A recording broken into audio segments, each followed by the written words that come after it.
Hello friends, welcome to Pragati online classes. Today we are going to read time and tense. यह एक master video होगा time and tense का, आपको पूरा समझ में आएगा। एक ही वीडियो में पूरा टाइम एंड टेंस आज फिनिश, पूरा झंझट ख़त्म, आप सीख जाएंगे। यह मैं आपसे वादा करता हूँ कि आपको सिखा के रहूँगा। टाइम एंड टेंस, सबसे पहले हम लोग इसका स्ट्रक्चर जानेंगे, डिफिनीसन जानेंगे। टाइम, यहाँ पे दो चीज़ें, time and tense. Time shows action, time जो है कि एक्शन को दिखाता है कि किस टाइम में हुआ, प्रेजेंट में हुआ या पास्ट में हुआ या फिर फ्यूचर में हुआ। तो टाइम क्या करता है, एक्शन दिखाता है। और टेंस शोज स्ट्रक्चर, टेंस जो है कि उसको स्ट्रक्चर देता है, ढांचा देता है, रूप देता है। मनुष्य का निर्माण हड्डियों से होता है, हड्डी स्ट्रक्चर बनता है तभी उसका काम होता है। तो टाइम जो है कि बता देता है कि किस टाइम में है, प्रेजेंट में है कि पास्ट में है या कि फ्यूचर में है। और टेंस उसको उसके हिसाब से, उसके अकॉर्डिंग स्ट्रक्चर ढाल देता है, स्ट्रक्चर देता है, जिससे हम सेंटेंस को बना पाते हैं। देखिए, टाइम एंड टेंस जो है कि बैकबोन ऑफ इंग्लिश ग्रामर। आप यकीन नहीं करेंगे, without tense we are nothing. English में हम कोई भी सेंटेंस बना ही नहीं पाते हैं। सिंपल सेंटेंस को छोड़ करके बिना टेंस का कोई सेंटेंस नहीं बन पाता है। और बिना टेंस पढ़े हुए हम अंग्रेजी में कुछ सीख ही नहीं पाते हैं। यह लोग बोलते हैं ना कि अंग्रेजी बोलना सीख जाएंगे बिना टेंस, कुछ ज़रूरत नहीं है। ऐसा नहीं है। हम लोग बिहार से बिलोंग करते हैं और हम लोग की बेस इंग्लिश नहीं है, हम लोग को सीखनी पड़ती है। तो पहले हम लोग इसको देखेंगे, बैकबोन ऑफ इंग्लिश ग्रामर। रीढ़ की हड्डी है या, एकदम ध्यान से पढ़िए, आप आज फील करेंगे कि मैंने सीख लिया है। देखिए, टाइम के हैं तीन पुत्र, टाइम के हैं तीन पुत्र। Time has 3 sons, number 1 past, second present और थर्ड फ्यूचर। देखिए, मतलब टाइम के 3 बेटे, एक पास्ट, दूसरा प्रेजेंट और तीसरा फ्यूचर। पास्ट मतलब जो समय बीत चुका, प्रेजेंट मतलब जो अभी प्रेजेंट में चल रहा है, अभी वर्तमान, और फ्यूचर जो आएगा। देखिए, अब देखिए, टाइम के हैं 3 बेटे, पास्ट, प्रेजेंट और फ्यूचर। और इस पास्ट के हैं 4 बेटे, इस सब के 4 बेटा। एक दादाजी हैं, टाइम क्या है, दादाजी। ये है पिताजी और ये है सभी उनके बेटे। देखिए, दादाजी के 3 पुत्र, पास्ट, प्रेजेंट और फ्यूचर। और पिताजी के कितने बेटे, 4। एक होगा इंडेफिनिट, दूसरा कंटिन्यूअस टेंस। यही टेंस है, यह टेंस है, यह क्या है, टेंस है। Indefinite tense, continuous tense, perfect tense, perfect continuous tense, यही 4 है। प्रेजेंट के भी 4 बेटे हैं, नाम सेम है। फ्यूचर के भी 4 हैं और इनका भी नाम सेम है। देखिए, आप जो है कोई भी, मतलब यह जो बेटा जो टेंस है, बेटा टेंस बहुत ईमानदार है। वह अपने आप के नाम के साथ वो अपने पिताजी का नाम जोड़ता है। जैसे इंडेफिनिट टेंस पास्ट के साथ है तो क्या बोलेगा, past indefinite tense, past continuous tense, past perfect tense, past perfect continuous tense. Present है तो present indefinite tense, present continuous tense, present perfect tense, present perfect continuous tense. उसी तरह फ्यूचर के साथ future indefinite tense, future continuous tense, future perfect tense और future perfect continuous tense. मतलब इस तीनों के 4 बेटे हैं, चारों का नाम सेम है, बस उसके साथ अपने बाप का नाम जोड़ लेता है, इससे पता चल जाता है कि किसका बेटा है। ठीक, हम लोग भी अपने टाइटल जोड़ते हैं ना अपने पिता के नाम का, तब पता चलता है। तो यह था टाइम एंड टेंस का स्ट्रक्चर। आप इसका स्क्रीनशॉट ले सकते हैं। अब हम आपको पढ़ाएंगे प्रेजेंट टेंस।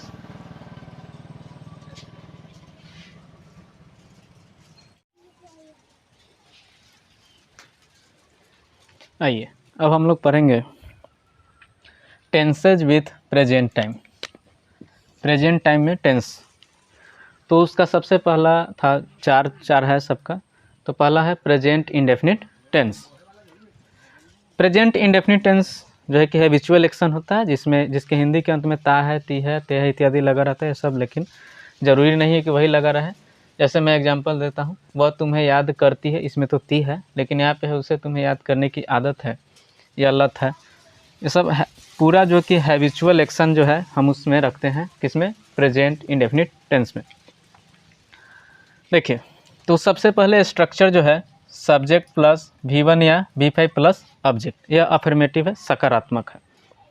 देखिए, तो यहाँ पे हमको देखना है सब्जेक्ट। सबसे पहले जानेंगे सब्जेक्ट। सब्जेक्ट जो काम को करता है, जो सेंटेंस में काम को जो कर रहा है, क्रिया को जो कर रहा है, उसे कहते हैं सब्जेक्ट। और जिस पर असर पड़ता है उस क्रिया को, उसे कहते हैं ऑब्जेक्ट। जैसे वह तुम्हें याद करती है, वह याद करने के काम कौन कर रही है? वह, इसलिए वह क्या हो गया? सब्जेक्ट। और किसे याद करती है? तुम्हें। तो तुम्हें जो है उस याद करने की असर किस पर पड़ रहा है? तुम पर। तो तुम्हें क्या हो गया? ऑब्जेक्ट। समझ गए होंगे आप लोग। सब्जेक्ट जो क्रिया को करता है, ऑब्जेक्ट जिस पर क्रिया का असर पड़ता है। अब देखिए, सब्जेक्ट पहला स्ट्रक्चर है सब्जेक्ट। सब्जेक्ट प्लस V1 या V5। देखिए V1 या डू, आगे देखेंगे डू, डज ये सब। तो V1 या डू का प्रयोग हम प्लूरल नाउन के साथ करते हैं, जैसे आई, यू, वी, दे और प्लूरल नाउन। आई एक्सेप्शन है, आई सिंगुलर है लेकिन वह प्लूरल के ही साथ जाता है। उसके बाद V5 या डज का प्रयोग हम ही, सी, इट, नेम एवं सिंगुलर नाउन के साथ करते हैं।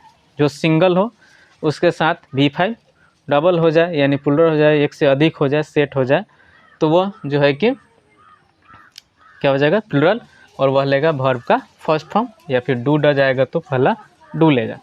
जैसे अब फर्स्ट स्ट्रक्चर है सब्जेक्ट प्लस V1 या V5 प्लस सब्जेक्ट। अब सबका 6 स्ट्रक्चर आएगा, तो आपको एक स्ट्रक्चर याद रखना है और उससे 6 को क्रिएट करना है, बनाना सीखना है। देखिए, वह तुम्हें याद करती है, क्या होगा? सी रिमेंबर्स यू। यहाँ पे सी सिंगुलर है इसलिए V5 आया, सी रिमेंबर्स यू। या उसे तुम्हें याद करने की आदत है या लत है, तो क्या हो जाएगा? सी रिमेंबर्स यू। अगर उसको निगेटिव बनाए, वह तुम्हें याद नहीं करती है, तो हो जाएगा she doesn't remember you. She doesn't remember you. Do does के बाद हम नॉट का प्रयोग ऐसे भी कर सकते हैं या कॉन्ट्रैक्ट करके डजंट भी लिख सकते हैं, लेकिन जब डू डज आ जाए तो हमेशा V1 आता है, V5 का काम समाप्त। जैसे ही सेंटेंस में डू या डज आया तो V5 का काम समाप्त हो जाएगा, केवल क्या आएगा? V1। तो देखिए, वह तुम्हें याद करती है, सी रिमेंबर्स यू। वह तुम्हें याद नहीं करती है, सी डजंट रिमेंबर यू। क्या वह तुम्हें याद करती है? इंट्रोगेटिव, यस नो, जिसका आंसर हम यस और नो में देते हैं। Does she remember you, does she remember you. जैसे ही मतलब क्या लग जाए सेंटेंस में शुरुआत में, तो उसका हेल्पिंग वर्ब जो है कि पहले आ जाता है। देखिए, यहाँ पे डू डज बाद में है, यहाँ पे डू डज पहले आ गया। देखिए, do does plus subject plus V1 plus subject plus other word, does she remember you. अगर निगेटिव बना है तो वही हो जाएगा does she not remember you. अब देखिए, WH वर्ड आपको बता देते हैं पहले। WH वर्ड जो होता है वह कौन, क्या, कैसे का अंग्रेजी, जैसे हु कौन, वेन कब, वेयर मतलब कहाँ, हाउ मतलब कैसे, वाट मतलब क्या, और हुज मतलब किसका, और होम मतलब किसको, या व्हिच मतलब कौन सा। तो ये सब WH फैमिली है, ये सब WH फैमिली मेंबर है।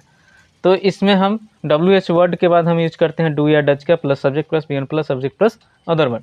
जैसे वह तुम्हें क्यों याद करती है, तो हो जाएगा WH वर्ड पहले आ जाएंगे। वाई कहाँ गए? Why does she remember you, why does she remember you. अगर निगेटिव बना है तो हो जाएगा why does she not remember you.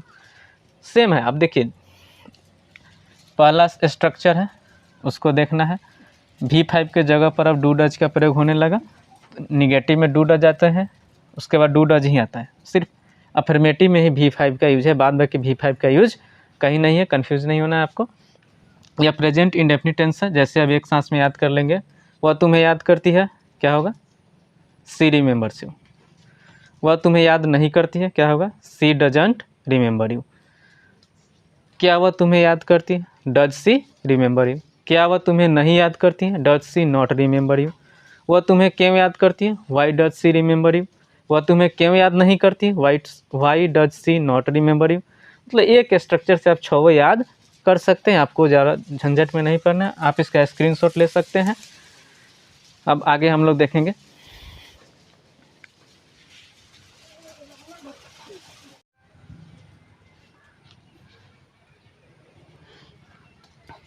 Friends, अब हम देखेंगे प्रेजेंट कंटिन्यूअस टेंस। कंटिन्यूअस का मतलब होता है लगातार। जो काम लगातार चल रहा है उसे हम रखते हैं प्रेजेंट कंटिन्यूअस टेंस में। चल रहा है, चल रहा था तो पास्ट हो जाएगा, चल रहा है यानी प्रेजेंट कंटिन्यूअस टेंस। देखिए, इसमें है subject plus is am are plus V4 plus object plus other word. यह अफर्मेटिव का स्ट्रक्चर है।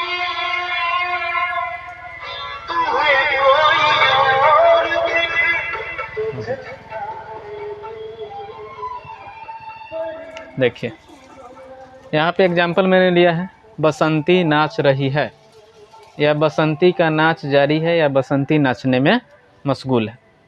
बात एक ही है, लेकिन ज़्यादातर हिंदी में रहा है, रही है, रहे इत्यादि मिलता है, तो वह सब क्या है? कंटिन्यूस। मतलब जो काम लगातार चलता है, चल रहा है, उसे हम कंटिन्यूस में रखते हैं। सिंपल सी बात है। इसका जो स्ट्रक्चर होता है subject plus is am are. सब्जेक्ट के साथ हम किसका प्रयोग करते हैं? इज एम और आर।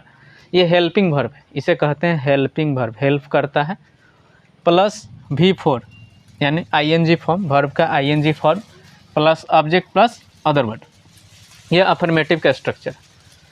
देखिए, इज का प्रयोग करते हैं सिंगुलर के साथ, ही, सी, इट एवं सिंगुलर नाउन। और एम का प्रयोग सिर्फ आई के लिए बना हुआ है, एम। और आर का प्रयोग करते हैं प्लूरल के साथ, यू, वी और दे। दे मतलब ये लोग, वी मतलब हम लोग, यू मतलब तुम लोग या तुम। इसके साथ हम प्रयोग आर का करते हैं, इज का प्रयोग सिंगुलर के साथ, और एम का प्रयोग सिर्फ आई के साथ करते हैं। देखिए, बसंती नाच रही है। बसंती एक है, सिंगुलर है, नाम है।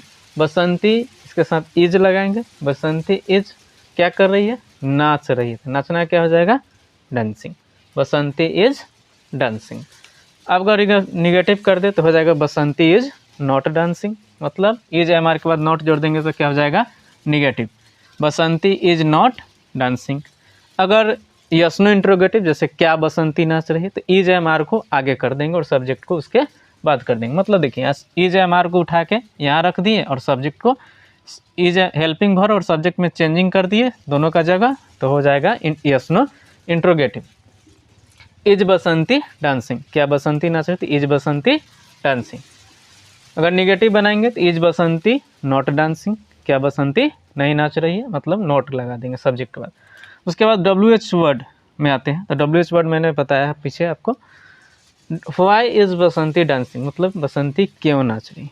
इसके बाद WH वर्ड पहले आता है, उसके बाद इज एम आर और सब्जेक्ट। मतलब जैसा सब्जेक्ट रहेगा उसके अनुसार हम इज एम आर का चुनाव करते हैं। जैसे आगे बसंती है तो उसके अनुसार यहाँ पे इज लगा, यहाँ पे आई रहता तो यहाँ पे एम लगाते हैं, यहाँ पे यू रहता तो यहाँ पे आर लगाते, तो उसके अनुसार हम यहाँ पे सेलेक्ट करते हैं। मतलब आगे जो सब्जेक्ट है उसी के अनुसार हम हेल्पिंग वर्ब का प्रयोग करते हैं। Why is Basanti dancing, Basanti क्यों नाच रही।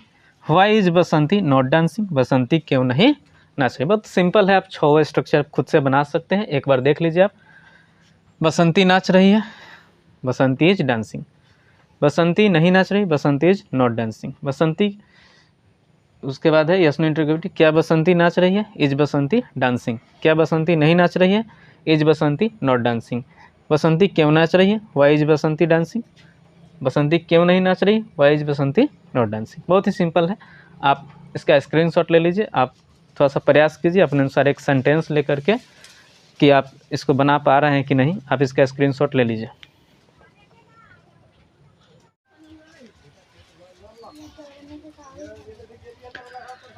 आइए अब हम लोग पढ़ेंगे present perfect tense. Present perfect tense, perfect का मतलब होता है पूर्ण। इस टेंस में हम उसी वाक्य को रखते हैं जो काम पूरा हो चुका है। जैसे जस्ट अभी अभी काम पूरा हुआ, उसको हम रखते हैं प्रेजेंट परफेक्ट टेंस में। इसके हिंदी के अंत में चुका है, चुकी है, चुके हैं, या है, ये है इत्यादि लगा रहता है। यह ज़रूरी नहीं है, लेकिन ये आप डिनोट करता है। आपको वैसे वाक्य को इसमें रखना है जो कि कंप्लीट हो चुका है। जो काम कंप्लीट हो चुका है वो हो जाएगा प्रेजेंट परफेक्ट टेंस में। जैसे आई हैव सीन यू, मैंने तुम्हें देखा। यह देखने का काम जो है कि कंप्लीट हो चुका है। जैसे स्ट्रक्चर है सब्जेक्ट प्लस हैज़ या हैव। सब्जेक्ट के बाद इसमें हम प्रयोग करते हैं परफेक्ट में हैज़ या हैव का। परफेक्ट टेंस में हम हैज़ और हैव का प्रयोग करते हैं। उसके बाद वर्ब का थ्री, हैज़, हैव, हैड के बाद हमेशा वर्ब का तीसरा फॉर्म आता है, और हैज़, हैव के बाद या तो फिर नाउन प्रोनाउन आता है। ठीक, जैसे subject plus has, have plus V3 plus subject plus other word. I have seen you, मैंने तुम्हें देखा है। देखिए अब हैज़ का प्रयोग देख लेते हैं हम लोग। सबसे पहले हैज़ का प्रयोग हम ही के साथ करते हैं, सी के साथ करते हैं, इट के साथ करते हैं, नेम किसी भी नेम के साथ, या सिंगुलर नाउन के साथ। सिंगुलर के साथ हम हैज़ का प्रयोग करते हैं, हैज़ V5 है हैव का, और हैव हम प्लूरल के साथ करते हैं, आई, वी, यू, दे, और प्लूरल नाउन के साथ। याद रखेंगे हैज़ का प्रयोग सिंगुलर के साथ और हैव का प्रयोग प्लूरल के साथ। अब इसका स्ट्रक्चर छवा आप बना सकते हैं खुद से। सब्जेक्ट प्लस हैज़, हैव के बाद नॉट जोड़ देंगे तो निगेटिव, हैज़, हैव को पहले लगा देंगे तो इंट्रोगेटिव, और उसमें नॉट जोड़ देंगे तो निगेटिव हो जाएगा, और WH वर्ड के भले आ जाएगा, और हैज़, हैव आ जाएगा तो वह फिर हो जाएगा WH क्वेश्चन। ध्यान दीजिए, आप मेरे साथ बोलेंगे आई हैव सीन यू, क्या होगा? मैंने तुम्हें देखा है। आई हैव नॉट सीन यू, बोलिए मैंने तुम्हें नहीं देखा। उसके बाद है हैव आई सीन यू, क्या मैंने तुम्हें देखा है। Have I not seen you, क्या मैंने तुम्हें नहीं देखा है। When have I seen you, मैंने तुम्हें कब देखा है। उसके बाद why have I not seen you, मैंने तुम्हें क्यों नहीं देखा है। तो यह बहुत ही सिंपल है, आप जो है कि याद कर सकते हैं। एक स्ट्रक्चर से आप 6 स्ट्रक्चर ड्रॉ कर सकते हैं। अब आपके ऊपर डिपेंड करता है आप 6 याद करना चाहते हैं या फिर एक से बनाना चाहते हैं। देखिए बनाने का तरीका है कि सब्जेक्ट हैज़, हैव को हैज़, हैव के बाद नॉट जोड़ देंगे तो निगेटिव हो जाएगा। हैज़, हैव को पहले लगा देंगे और सब्जेक्ट मतलब चेंज कर देंगे दोनों का स्थान, तो इंट्रोगेटिव हो जाएगा, यस नो इंट्रोगेटिव। सब्जेक्ट के बाद नॉट जोड़ देंगे तो यस नो निगेटिव इंट्रोगेटिव हो जाएगा। WH वर्ड पहले आ जाएगा तो हो जाएगा WH क्वेश्चन। अब देखिए हैज़, हैव का प्रयोग हम सब्जेक्ट के अनुसार करते हैं। यहाँ देखिए यहाँ आई था तो यहाँ पे हैव यूज किए, यह ध्यान देंगे आप पूरा। एक बार आप स्क्रीनशॉट ले लीजिए और मेरे साथ बोलने का प्रयास कीजिए। देखिए आप बोलेंगे, मैं आपको हिंदी बोलूँगा, आप उसका अंग्रेजी बोलेंगे। मैंने तुम्हें देखा है, क्या होगा? सॉरी इसको नहीं, आप दूसरा बनाइए। जैसे एक एग्जांपल लेते, मैंने एक कलम खरीदा है, क्या होगा? बोलिए I have bought a pen. इसका सही जवाब क्या होगा? I have bought a pen. Negative I have not bought a pen. उसके बाद इंट्रोगेटिव, क्या मैंने कलम खरीदा है? बनाइए क्या मैंने कलम खरीदा है, जवाब दीजिए। क्या मैंने कलम खरीदा है होगा have I bought a pen. क्या मैंने कलम नहीं खरीदा है? Have I not bought a pen. मैंने कलम क्यों खरीदा है? Why have I bought a pen. मैंने कलम क्यों नहीं खरीदा है? Why have I not bought a pen. तो इस तरह से आप बना सकते हैं। आप एग्जाम्पल लीजिए खुद से एक और बनाने का प्रयास कीजिए, बोलिए। मैं अभी शॉर्ट में बता रहा हूँ इसलिए क्योंकि पूरा टेंस पढ़ाना है एक ही वीडियो में आपको, इसलिए आप थोड़ा सा अपने से बनाया करें। स्क्रीनशॉट ले लीजिए, इसका आपको काम आएगा।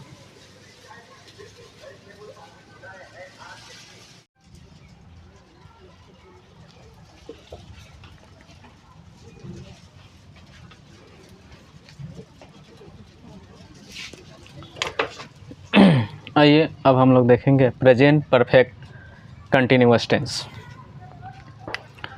जो कि है प्रेजेंट परफेक्ट कंटिन्यूअस मतलब कुछ समय पहले काम होता रहा है उसमें हम प्रेजेंट परफेक्ट कंटिन्यूअस टेंस का प्रयोग करते हैं। जैसे वह सुबह से टीवी देख रही है।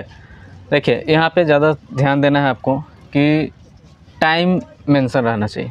प्रेजेंट कंटिन्यूअस टेंस में अगर टाइम जोड़ देंगे तो आपका हो जाएगा प्रेजेंट परफेक्ट कंटिन्यूअस टेंस।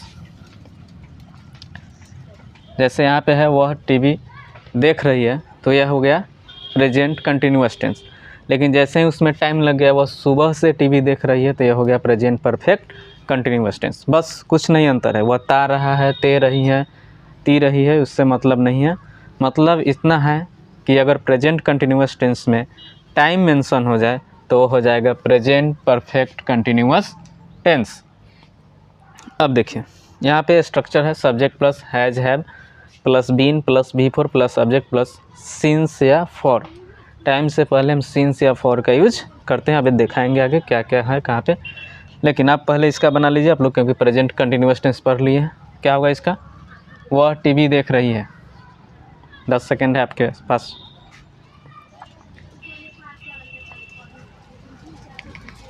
बना लिए होंगे आप, चलिए मिलाएंगे आप लोग। वह टीवी देख रही है तो क्या होगा? She is watching TV. She is watching TV, यह हो गया। लेकिन वही जब लगे कि वह सुबह से टीवी देख रही है, टाइम लग गया, तो हो जाएगा इसका, इस पर आ जाएगा सब्जेक्ट प्लस हैज़ या हैव। तो यहाँ पे सी और सी के साथ हम यूज करते हैं हैज़। उसके बाद चाहिए बिन, सी हैज़ बिन। वर्ब चाहिए तो वर्ब है देखना, तो क्या हो जाएगा? Watching. She has been watching TV. अब देखिए सुबह से, तो यह पॉइंट ऑफ टाइम है, इसमें सिंस का प्रयोग करेंगे। सिंस मॉर्निंग, सिंस मॉर्निंग मतलब she has been watching TV since morning. यही अंतर है प्रेजेंट कंटिन्यूअस टेंस में और प्रेजेंट परफेक्ट कंटिन्यूअस टेंस में। थोड़ा सा अंतर है बस, उसमें टाइम जुट जाता है तो स्ट्रक्चर बदल जाता है। फर्स्ट स्ट्रक्चर है अफर्मेटिव का, सब्जेक्ट प्लस हैज़ या have plus been plus B four plus subject plus since या for plus time. Has been singular का साथ प्रयोग करते हैं, जैसा कि आप लोग परफेक्ट टेंस में बता दिए आपको। हैज़ का प्रयोग कहाँ होता है और हैव का प्रयोग कहाँ होता है, सेम उसी प्रकार है। मेन नया है आपके लिए सिंस या फॉर, इसके ऊपर भी मैं वीडियो बना चुका हूँ, आप उसको भी देख लें, नहीं तो अभी मैं यहाँ पे बताऊँगा। सिंस का प्रयोग पॉइंट ऑफ टाइम के लिए करते हैं, जो एग्जैक्ट टाइम पता हो, जैसे सुबह से शाम से, तो इसमें सिंस का, सिंस मॉर्निंग, सिंस इवनिंग, 2 बजे से 3 बजे से 4 बजे से, जो भी टाइम जो पता हो एग्जैक्ट कि कितना बजे से, उसमें हम सिंस का प्रयोग करते हैं। जैसे since 2 o'clock, since 3 o'clock, since 4 o'clock। कोई भी डे का नाम जैसे Sunday, Monday, Tuesday, Wednesday, Thursday, सब में हम सिंस का प्रयोग करेंगे क्योंकि एग्जैक्ट पता है। Since Monday, since Sunday, since Saturday, इसका। उसके बाद कोई भी मंथ का नाम है जैसे जनवरी, फरवरी, मार्च, अप्रैल, उसमें भी हम सिंस का प्रयोग करेंगे। सिंस जनवरी, सिंस फरवरी, इस तरह से प्रयोग करेंगे। कोई भी डेट पता हो जैसे 2 मार्च से 3 मार्च से, तो उसमें भी सिंस का प्रयोग करेंगे। सिंस 5 मार्च है। कोई ईयर का पता हो जैसे 2001 से 1998 से 2002 से, उसमें भी सिंस का प्रयोग करेंगे। जैसे सिंस 2001, सिंस 1998, मतलब एग्जैक्ट पता हो, पॉइंट ऑफ टाइम जो एग्जैक्ट हो, उसमें हम सिंस का प्रयोग करेंगे। फॉर का प्रयोग करेंगे पीरियड ऑफ टाइम के लिए। फॉर का प्रयोग करेंगे पीरियड ऑफ टाइम, मतलब एक साइकिल पूरा करता है, मतलब यहाँ से शुरू हुआ और इसका यहाँ पे ख़त्म हो गया।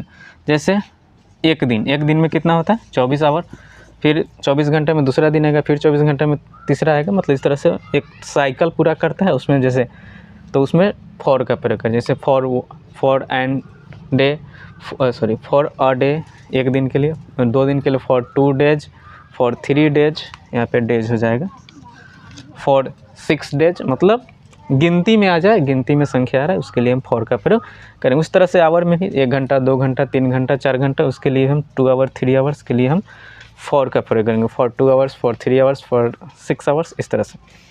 कोई डेज हो जैसे 2 दिन, 4 दिन, तो जैसे 3 दिन के लिए तो फॉर 3 days, 5 दिन से तो फॉर 5 days, मतलब गिनती में आ रहा है तो आपको प्रयोग करना पड़ेगा। डेज डबल लिखा गया। अच्छा, ईयर जैसे 2 साल से, 3 साल से, 4 साल से, 5 साल से, मतलब गिनती में आ रहा है। एग्जैक्ट पता नहीं कि 2001 से कि 2002 से, सीधा कहेंगे कि 5 साल से, तो वो कब से 5 साल यह पता नहीं है, यानी पीरियड ऑफ टाइम है, उसको हम प्रयोग करेंगे फॉर का। मंथ में जैसे 2 मंथ, 2 महीने से, 3 महीने से, तो यह गिनती में आ रहा है महीना, किसी महीना का नाम नहीं है, सिर्फ 5 महीने से, 6 महीने से, इसमें भी हम फॉर का प्रयोग करेंगे। तो आप समझ गए होंगे। तो इस तरह से यहाँ पे सुबह से था हम सिंस का प्रयोग किए। अब हम इसका सिंपल स्ट्रक्चर है जो उसकी हम सब लोग पढ़ लेंगे। एक तो स्ट्रक्चर आप जान गए अफर्मेटिव का, इसका निगेटिव बनाने के लिए आप इसका स्क्रीनशॉट लेना चाहते हैं तो ले लीजिए। चलिए अब हम देखेंगे इसका निगेटिव। सबको मैं रब कर देता हूँ, साफ कर देता हूँ।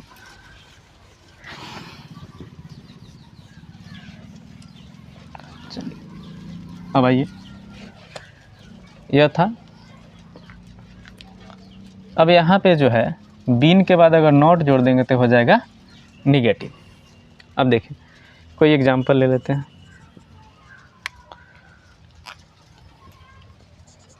दूसरा,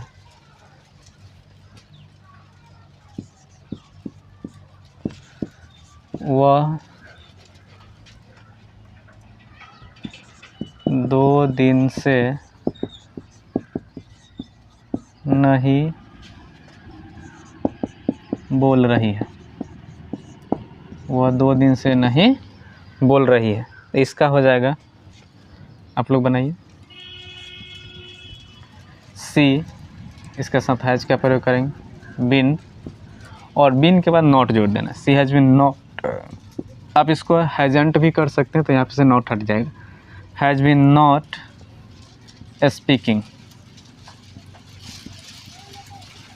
सी हैज बिन नॉट स्पीकिंग। अब देखिए यहाँ पे 2 दिन से, कोई दिन का नाम नहीं है कि किस दिन से, मतलब, तो इसलिए इसमें का फॉर का प्रयोग करेंगे। क्या हो जाएगा? For 2 days, for 2 days. यह हो गया complete. She has been not speaking for 2 days. अब देखिए तीसरा अगर लिखना चाहें तो इसका इंटरोगेटिव होता है, क्या से शुरू होता है, तो इसका स्ट्रक्चर हो जाएगा। यहाँ पे आप हैज़ और हैव को पहले ले लेंगे, plus subject plus been plus V4 plus object plus since या फॉर प्लस टाइम, बस कुछ नहीं, प्लस क्वेश्चन में जैसे ही मतलब क्या आता है शुरुआत में हिंदी के, तो हैज हैव जो है कि हेल्पिंग वर्ब पहले आ जाता है। आप लोग पहले भी सीख चुके हैं, लिखेंगे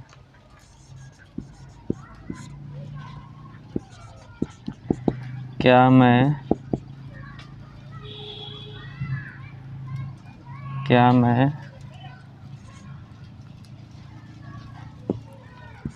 2 वर्षों से पढ़ा रहा हूँ। क्या मैं 2 वर्षों से पढ़ा रहा हूँ, तो इसमें भी हो जाएगा आपका हैज या हैव पहले जाते हैं। देखिए यहाँ पे मैं है तो आई आएगा, तो आई के साथ हम हैव का प्रयोग करते हैं। हैव आई बीन, पढ़ाना का होता है टीचिंग, टीचिंग कब से? 2 वर्षों से, तो इसमें फॉर का प्रयोग करेंगे, फॉर 2 ईयर्स, और यहाँ पे हो जाएगा क्वेश्चन। बहुत ही सिंपल है, ठीक। अगर तीसरा इसका निगेटिव बनाना चाहें तो इसमें जो है कि कुछ नहीं करना है, बिन के बाद नॉट जोड़ देना। जैसे इसी का मैं बना दूं कि क्या मैं 2 वर्षों से नहीं पढ़ा रहा हूँ, तो हो जाएगा have I been not teaching for 2 years, मतलब कुछ नहीं करना है। निगेटिव बनाने के लिए बिन के बाद नॉट जोड़ देना है, ठीक। तीसरा हो गया। अब हम लोग चौथा देखेंगे, ठीक। स्क्रीनशॉट ले लीजिए आप लोग, चौथा देखते हैं। चौथा कुछ नहीं है, बस WH वर्ड है।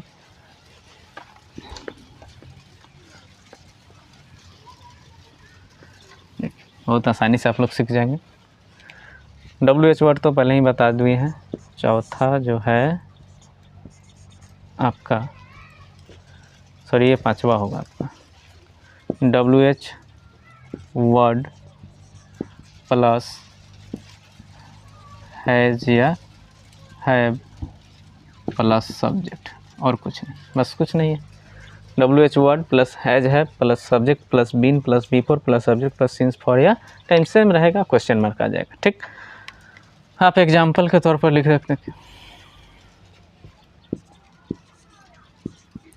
मैं क्यों तुम्हें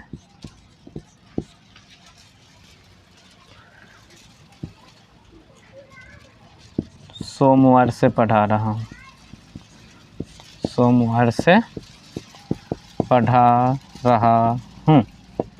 देखिए, मैं क्यों तुम्हें सोमवार से पढ़ा रहा हूँ, तो इसका बनाएंगे आप लोग। क्यों है तो यहाँ पे क्यों का हो जाएगा वाई। अब देखिए हैज़ या हैव, तो ये सब्जेक्ट के अनुसार हैज़ है, तो मैं है तो हैव आ जाएगा। Why have I been, why have, उसके बाद सब्जेक्ट आई और उसके बाद बीन, उसके बाद भी4, तो पढ़ाना का क्या हो जाएगा टीचिंग, टीचिंग। अब देखिए आप सोचेगा कि अब यहाँ पे ऑब्जेक्ट है तुम्हें, टीचिंग यू। अब सोमवार से तो डे का नाम है, तो यहाँ पे सिंस का प्रयोग करेंगे, सिंस मंडे, सिंस मंडे, बस हो गया, क्वेश्चन मार्क दे देंगे। सेम उसी तरह निगेटिव में बीन के बाद नोट जोड़ देंगे, निगेटिव अगर बनाना हो तो बीन के बाद नोट जोड़ दीजिए, जैसे एग्जाम्पल में